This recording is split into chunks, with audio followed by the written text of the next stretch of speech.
Hello, everyone. Welcome to Everything Arsenal. It's a new week, which means it's only 4 days until the start of the Premier League. I literally cannot wait for that match against Crystal Palace. It's been a very exciting preseason so far. Things are looking good, but you still need to add some players, and we obviously still need to get rid of some players. So in this one, we'll be talking about the latest on Balogun, Leno, Torreira, Cody Gakpo, and more. There's a lot of transfer news to get to, so without wasting any more time, let's get straight into it. Let's start with Cody Gakpo. According to reports, it's the player that we have been linked to from PSV. According to reports, Arsenal are favourites currently to sign Dutch winger Cody Gakpo from PSV. Leeds were also interested, but have now signed Luis Sinestra, I think, and have plenty in Gakpo's position, according to reports. So we are favourites to sign him. There was talk about 20-something million, but now it's looking like it's going to be between 30 and 35 million. But they're not going to sell him right now. They're waiting for their Champions League qualifiers, 2 legs, and then after that, they might decide to sell him. Now, they actually just played against Ajax in their own version of the Community Shield, and they beat Ajax by 5-3, and Cody Gakpo scored a goal and had 2 assists. That was like 2 days ago, over the weekend, just like literally over the weekend, on Saturday, 2 days ago. So he's still performing very well for them. That is why they didn't want to get rid of him right now. They wanted to get everything they needed from him in the Community Shield, their own version of Community Shield, and in the Champions League qualifiers. He is a very, very good player. Let's take a look at the stats from last season. This way, stats from last season. So goals, assists, is a winger. 27 games last season, 13 assists and 12 goals. I remember when we were looking at Milinkovic-Savic returns, he had like 11 goals, 11 assists. Cody Gakpo, obviously, you'd expect more because he's a winger. 12 goals, 13 assists. Second most big chances created in their league. Fourth most take-ons completed. We always love a player who can take on fullbacks and stuff. Sixth most chances created. He provided more assists per 90, 0.61, than any other player. Those are very incredible stats, man. Like, he will be adding for you goals, assists, big chances created. And if you add that to Odegaard, whatever you already have in Saka and Martinelli, things would be very, very good. Like, things would escalate even further. Things would go, literally, you even have a chance of finishing third or second in the league if you have Cody Gakpo in your team. But as we know, it's not only Arsenal that are going to get linked to him, but as according to reports, we are the favorites right now to get him, which should be great. But we'll have to wait for a couple of weeks to get this one done because PSV are waiting for the crucial games to get out of the way before the season starts. Then we could end up getting him after that. But he's a very good player, a winger. Although I still believe we need a midfielder before a winger because he plays like in the same position with Saka and Martinelli. We've seen the qualities of Saka and Martinelli this preseason. How many assists has Martinelli gotten? So many. For Nketiah, for Jesus. I think he assisted Odegaard as well against Chelsea. Saka has been on form, scoring goals, assisting as well. I don't think that position is our problem, but hey, it's always important to add more quality. And if you can add more quality for less than 40 million, bring him on, bring him to Arsenal. And the other thing people would say is that's just the Dutch league. We can't really take a lot from that. Okay, there's a bit of truth on that, but it's also helped them like in the European competitions, and it's against tough teams like Ajax. Even in the league, it's not easy to play against the likes of Ajax. And the other day he played against them and he got 3 returns from the 5 goals. So that is very, very good. So that's the latest on Cody Gakpo. Let's hope we can get him very, very soon. What about the players who are about to leave? Because we have to get rid of players before players come in. Lucas Torreira. According to reports, this have just emerged from the last 1 hour. Lucas Torreira will become a new Galatasaray player. Deal has been agreed with Arsenal for £4.6 million plus £1.25 million in bonuses. That is like almost 6 million, which is great for a player. Like, listen, Torreira was great in the first season, but let's be honest, as of now, he doesn't want to be at Arsenal. He doesn't want to be in England. He doesn't want to be in London.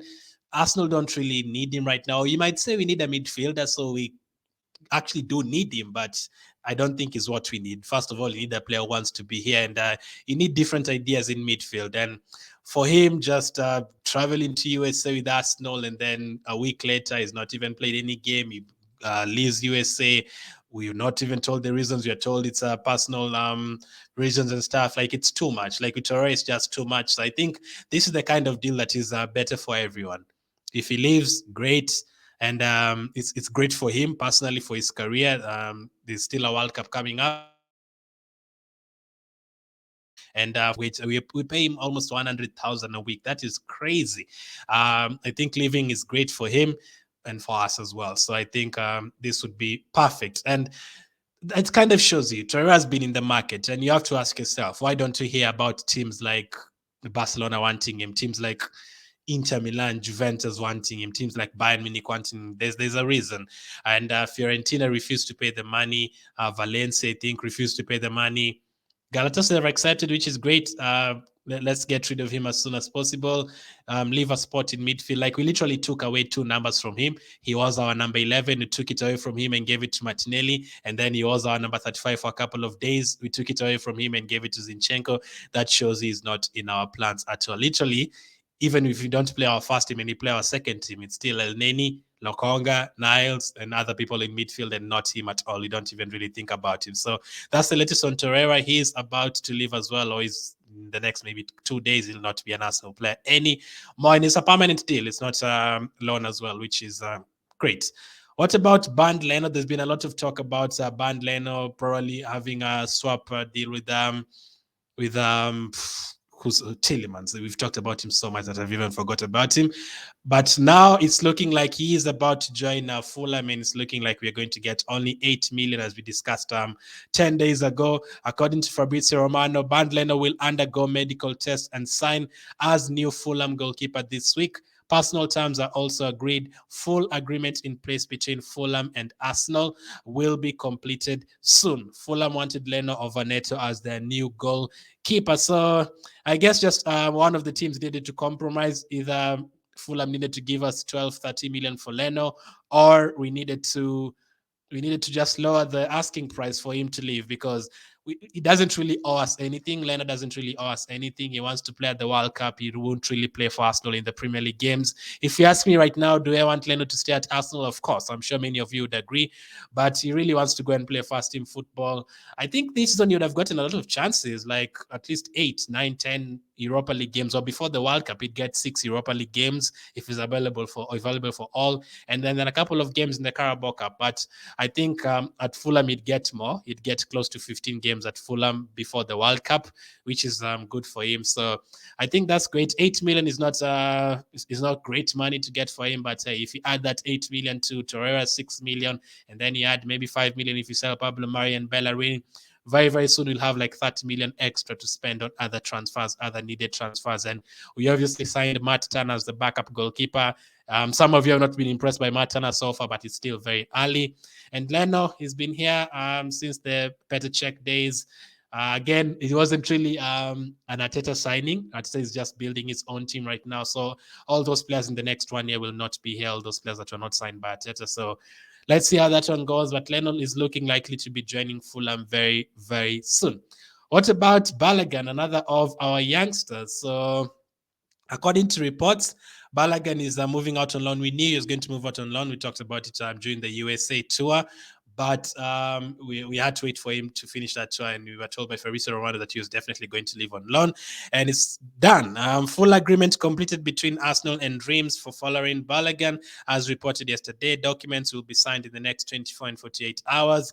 Player will be on his way to France in order to undergo medical tests. It's a loan move until June of 2023. So would you guys have preferred Balogun to move to the Championship or to another Premier League team or to the French League? Obviously, he was in the Championship last season with Middlesbrough. He did okay there. But if you ask me, French League or Championship, I know Championship is England and everything, but for a young player, I had Smith Rowe talking about it. I had Reece Nelson talking about it when they both went to Germany on loan a couple of years ago. And Smith Rowe said when you go abroad and you're all alone, you're not with your parents anymore, for these youngsters, you get to grow very, very quickly. And I think maybe Balogun needed that. He needs to go out there and grow a bit more, try out different countries, try out a different league. You're going to play against more quality teams like PSG and Lyon. I think in the Championship, yes, Championship is very tough. You're going to play a lot of games. The thing that is guaranteed in the championship is that you're going to play a lot of games, maybe even 50 games. In the Ligue One, Ligue 1, and all those other competitions, especially Reims, is not like in the Champions League or anything. I'm not even sure which position they finished, but it's not as many games as the championship, as you play the championship with all the Carabao Cup games, FA Cup games, and league games in the championship. So I think he'll get more experience there. Not in terms of as many games he plays, but he will be a regular. He will try out a new different league, and I think he'll even grow up more. According to Smith Rowe and Nelson 2 years ago, moving abroad definitely helps you grow more. So Balogun is on his way out. Torreira is on his way out. Same with Leno. Obviously joining the likes of Biereth, who already left, Omari Hutchinson, who already left, Matteo Guendouzi, Lacazette. Several players have already left. Several players have come in, but you still need more. We're expecting Bellerin to move on. We're expecting Pablo Mari to move on. Maybe Reece Nelson to move on. I still expect 10 more players to leave. By the end of the transfer, you'll have more than 20 players leaving. There's even a couple of youngsters who have not talked about. There's someone like an Austin Trustee we signed in January. In the January window, he's moved out on loan to Birmingham. There's so many players who have left. So let's see how that one works out. Let me know what you make about all these transfers. Cody Gakpo is someone that I'd really, really want to join us, but that's the latest. Thank you for watching. Catch up with you guys on the next one.